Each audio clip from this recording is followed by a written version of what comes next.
Hello, homies, and welcome to Q&A Friday with me and Sarah Valentini. Hello, Sarah. Hi, Eugenie. So good to see you Oh, again. always good to see you. I love getting Mhm. my Sarah fix. Yes. We're both, although we seem to get that almost every day with each other, but Well, we literally do. I need to go through our messages and see if there's a day like in the past few months that we haven't messaged each other at some yes, stage, which is it's beautiful. It's lovely to have that connection. it is. We've had some interesting questions, and you were just reading a few of them, and like it's never a quick answer, but maybe which one do you want to start with?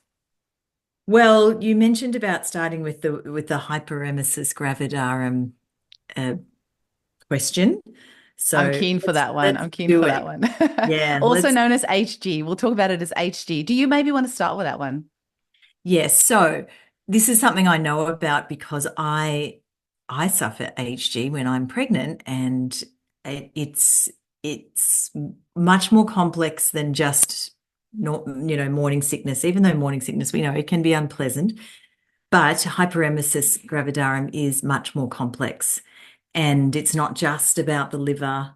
It actually does involve hypersensitivity or allergic response to other aspects of growing a baby.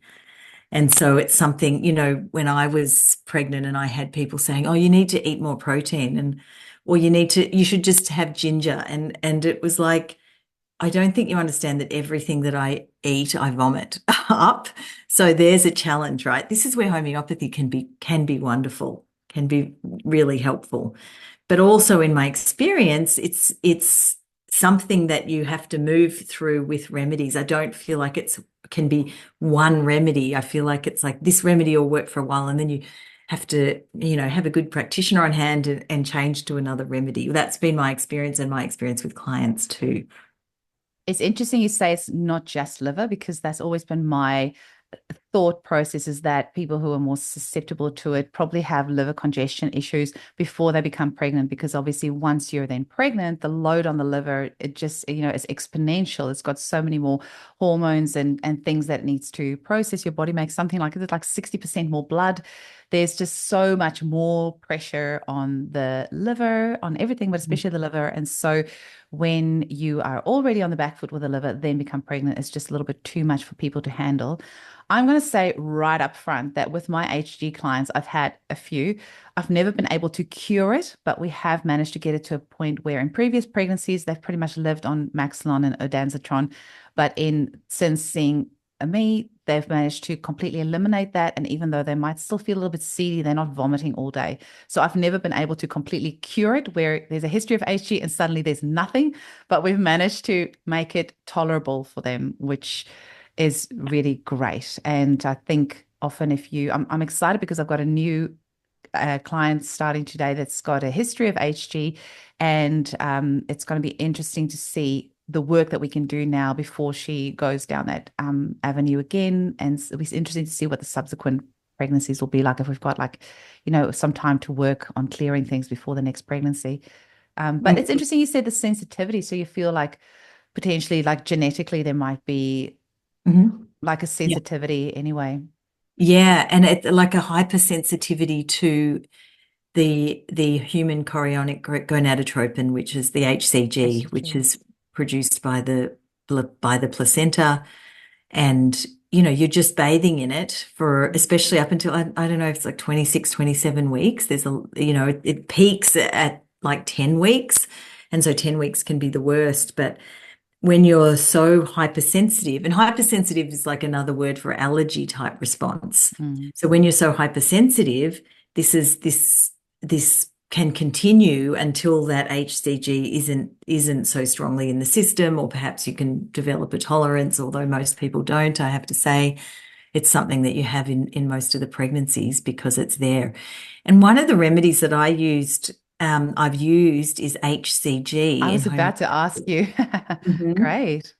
Yeah, and I think it's something that, you can consider like going quite high, perhaps even histaminum as well, just because it is an allergic type response. And it's not presenting as an allergy, but, you're just feeling incredibly unwell, weakened, But I also want to say I completely agree with what you said, like about when you've treated people with it, you're getting people through so that they don't have to rely on these other medications. But it's definitely worth pursuing homeopathy Mm. for it. Absolutely.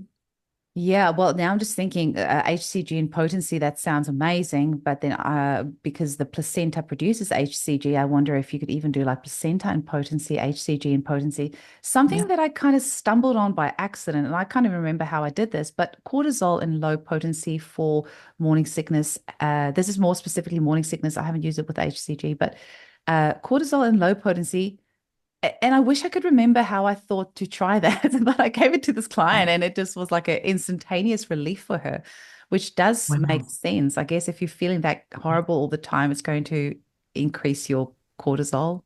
And so Yes. maybe, Well, wow, that's awesome, I think, because you and if you've had subsequent, pregnancies before and you know what you're going into, like it's like a trauma response to be pregnant when you've got HG. Like it is not an easy road, and people don't understand it. They're like, you've got morning sickness. It's just like it's not morning sickness. It's like every time I move, I vomit. That's not, and that lasts for 6 months. It's not just over by week 13 or 14 kind of thing. It's the long game. And I've had my sister actually, we both get hyperemesis, and she vomited right entirely every day. I vomited most days up until week 26 with my pregnancies.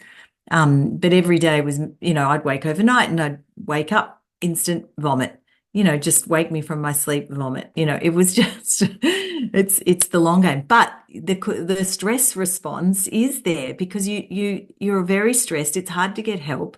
You're growing a baby. If you've got other children like that you need to look after, I think cortisol is a brilliant idea uh, to support these mums. and some of them might not be able to do their jobs if it's if they were working and suddenly they don't have an income anymore. Just thinking Mm, also as homeopaths, when you're talking about the vomiting side of things, we use the Myospots hydroxyapatite mouthwash. That's a really good one after you've vomited, like cleaning, like remembering to clean your teeth after you've vomited so that acid's not sitting there pulling the nutrients from your teeth. So just maybe rinsing your mouth with a hydroxyapatite mouthwash. mm, Also, I've got a combination tissue salt called Strong Teeth Mix. I mean, you can get the Schussler ones, they do it as well, but 2 pills yeah. of those in your water bottle daily. Um, because there's only 2 times in your life, and I heard this actually on the Red Pill Your Health Cast podcast.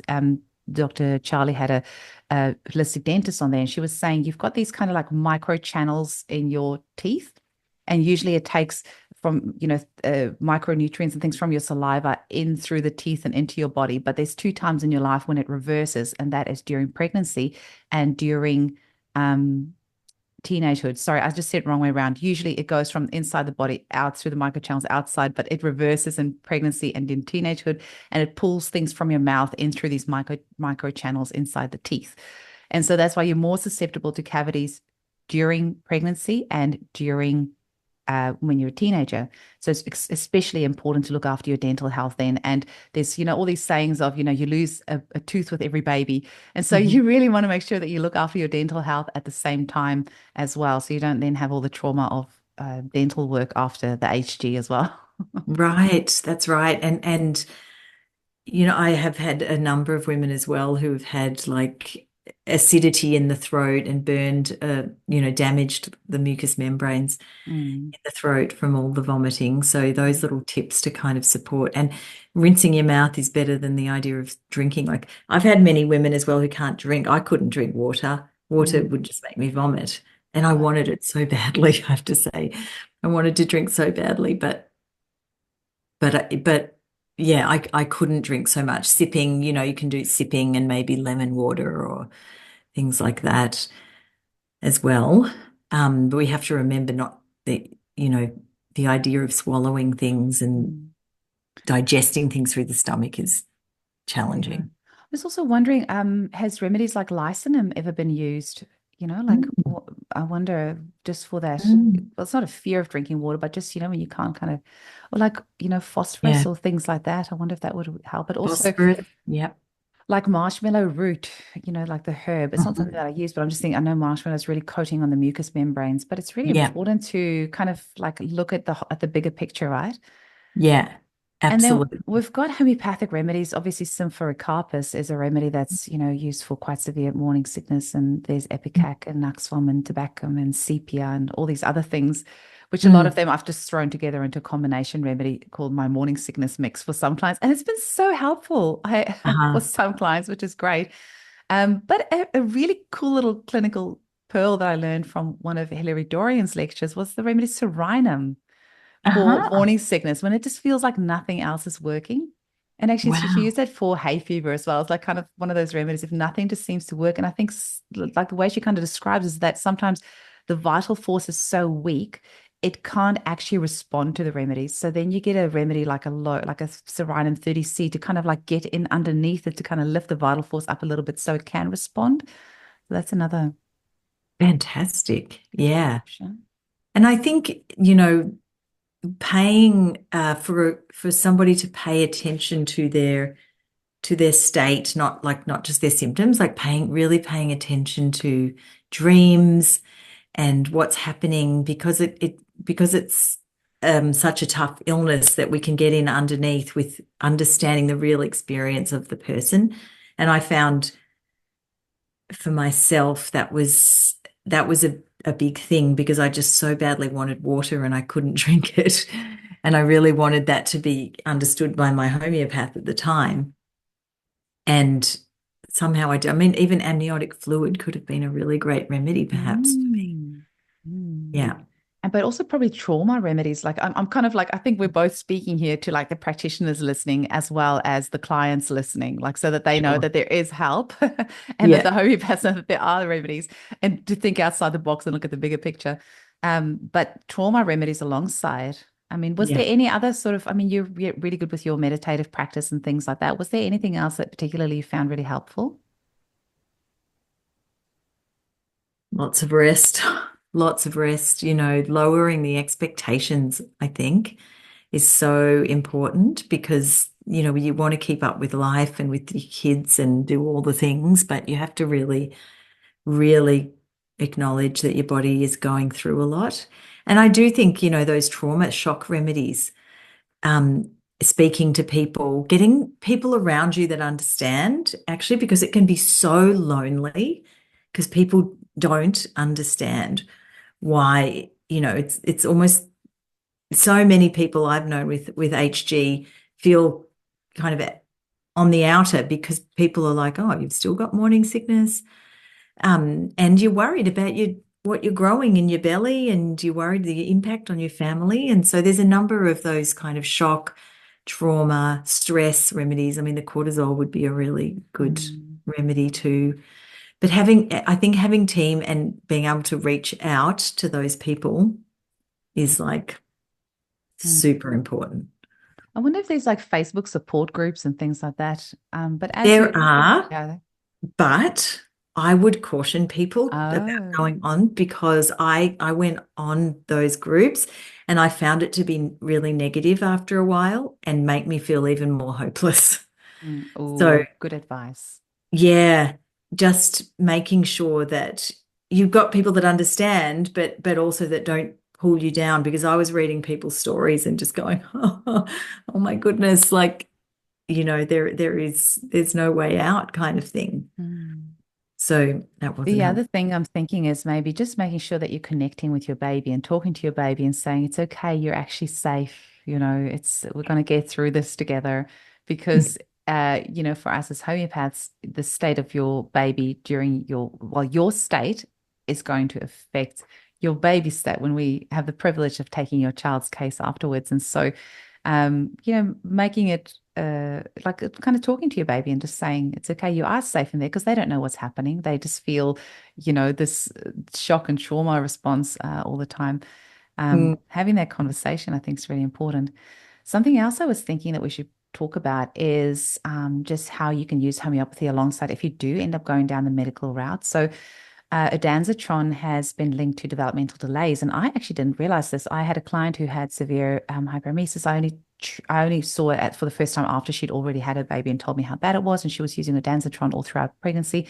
And we were treating her child, and he has quite a lot of developmental delays. And then she came to me and she said she found this PubMed article saying ondansetron is linked to developmental delays. And so she said, "Is there something we can do?" So we did a ondansetron detox for the boy and the mum, and that was really helpful. But just knowing that you can actually use the homeopathic remedy made from ondansetron or maxilon alongside taking the drug. And I would say store that remedy at the same place that you store the drug. And when you take the drug, take the remedy alongside. You don't have to wait half an hour because you will forget. Just take it at the same time. It will still work, because if we make it too hard for people, they just don't do it. Yeah. And that we can do detoxes if your baby has already been born and you're listening to this now, and you think maybe there might be something there. The reality is all of us get exposed to stuff all the time. Not all of us are going to present symptoms, but some of us are going to be never well since. And so sometimes it's worth just doing this detox and seeing Yeah. if something comes up. Sometimes it doesn't. For example, Yeah. ultrasounds, I never thought very much of that until I interviewed Anke Zimmerman, and she was saying she has such amazing results with doing ultrasound detoxes for kids that have got uh, behavioral issues and autism and things like that. And I've started doing it, and it's, for many clients I do it, there's no difference. They don't really notice anything. But now and again, some of them are like, wow, my child's different. They're so much calmer. And if you think of like a baby in the womb, they're having this ultrasound, like they can't hide. And you look at the things, and the kids are kind of like trying to, in the womb, like trying to get away from this ultrasound that's on them. And some Mhm. of them have got multiples of it. So then you do ultrasound detox, and it can kind of help them with that. But veering off, just saying that if you do go down that route, we can use the remedy made from ondansetron alongside. If you're ending up in hospital on IV, there's remedies that we can use to help balance your fluids, like remedies like Mm. China might be a good one for Mhm. loss of fluids. Mhm. Yeah, absolutely. And I think it's really important as well to know your own limit and to reach out for the help that you can get. So if you need to take Maxilon or ondansetron, then you just do what you can, because you are in survival mode. Mm. And you need to just take those resources. I had one client who ended up she was just taking CBD, and then actually she ended up just taking marijuana, because it was the only thing. She vomited the entire pregnancy, but it was the only thing where she could actually feel like she could eat. I've got And it on my that was, list of things to talk about, because I've had clients that have done that, and that's what they had to do to get through it. uh-huh, yeah, that's right. And I think, you know, in the scheme of things, that's not the worst thing. In fact, that 100%. stress in the body as well. Like I definitely didn't want to take any medication, and I didn't. But if I were to be pregnant again, which I'm not, I'm too old for that. But perhaps I would make that choice. I don't know, but I think we don't self-judge, and don't regret, and don't just be in it, and know that there's lots that you can do to support if you make those choices. It's actually really okay. 100%. I just think of all the times in my life when I've been purist about anything, and like, my kids will never watch TV. They'll never get chocolate until they're 10 and da, da, da. And then it happens to you, and it's like, oh, it's actually so humbling when these things happen and you think, I'll never do this, I'll never do that. And then you're in that situation. And it actually helps us to have empathy with others, right? Like when you're in that situation. And so it's very easy to say, should never use marijuana or this or that. But you know what? There's some pretty scary side effects from using the pharmaceuticals. We saw that with I can't believe it went out of my head, that medication with the thalidomide. Saw that with Oh, thalidomide. So I don't know, at least marijuana is a plant, and it's yeah. natural, and it's got its own thing. And do you know what and this is also, I'm so excited because Dr. Charlie has finally agreed that he'll come on my podcast. I've been harassing him for a long time from Red Pill Your Health Cast. One of his recent ones recently on hormones, he said that, we actually have cannabinoid receptors on our cells, on every single cell. So, that tells you something, right? We don't have ondansetron receptors on every cell, Yeah. but we do have cannabinoid receptors on every cell. So, nature knew something. So it's worth Uh-huh. looking at that. Mm, yeah, Um, Absolutely. let's kind of like wrap it all because I feel like this can be a little episode in itself because we're going to be recording a few today. Yeah. Um, is there anything else that when we think about HG, anything else that we should be talking about? Mm. We've got some of the potential causes. Uh, Yeah.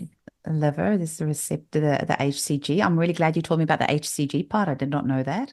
Mm. We've mentioned a couple of remedies that might help. Um, we have, say, you can use things alongside the medication. We've covered the dental health. Just trying to think if there's anything else. What I would also, I just want to reiterate what you were saying before about you might have to change the remedies frequently. You need to tune like so when I have these clients, I hold them a little bit closer those first few weeks until we find a set of remedies that really help them. And you're not going to be in the frame of mind always to be able to self-prescribe. And so it's worth having that relationship with your homeopath where you can reach out to them, to say this remedy isn't working or it is working. This is where you can go high potencies frequently. Don't be afraid because it's always going to be better than using medication. So don't be alarmed if you need to use a 200 C of Symphocarpus every 5 minutes for 10 doses initially. And then every hour after that, you might only need to do that for 2 or 3 days until there's a little bit of relief. And then you can cut down to maybe once or twice a day. That's just what I would say. Mm. Yeah, I would say that too. But you may also then after, you might find after a few hours that you need to go up to Symphocarpus 1M Yeah. as well. And that's also totally okay. That's just the pace of it. And certainly moving through and then maybe 10M. And then, maybe then it's a different remedy. And I totally agree also about having a practitioner that you can be that can hold you a little closer in this time as you cycle through these remedies. And because of the intensity of HG, we can use remedies frequently and we can use them constantly. And the thing about with the hypersensitivity to the HCG is that the HCG is there, it's in the body, it's being produced. It's not going to stop because you're growing the baby. And so you will need frequent remedies because you've got this maintaining cause that is present that needs to be there. So yeah, frequent dosing, going up high potencies even is not gonna, that's definitely part of the process for sure. I would say this is the type of thing where I would play around with HCG and cortisol in like a 6C in the water bottle type thing as well, alongside Mm-hmm. whatever other remedies you Yeah. use. Yeah. I feel like this has been like a little mini lecture Yes. thingy that, that we've just done here on HG. I'm looking forward to hearing people's responses. Do come hop into the Facebook group, the Homeopathy Hangout podcast Facebook group, and let us know what other things you want us to chat about. And if you have any personal experiences that you want to share about HG and how and if homeopathy has helped you, please hop on there and have a little chat with us. Anything else you want to say before we wrap up? No, I think we've covered mostly, but if people put things in the chat, it is something that's good to talk about, I think, amongst others. So I think it'd be great if people chatted about it. Amazing. Alrighty, we're wrapping this one up and we're going to record the next one, but you guys are going to have to wait till next week to hear it. See you later.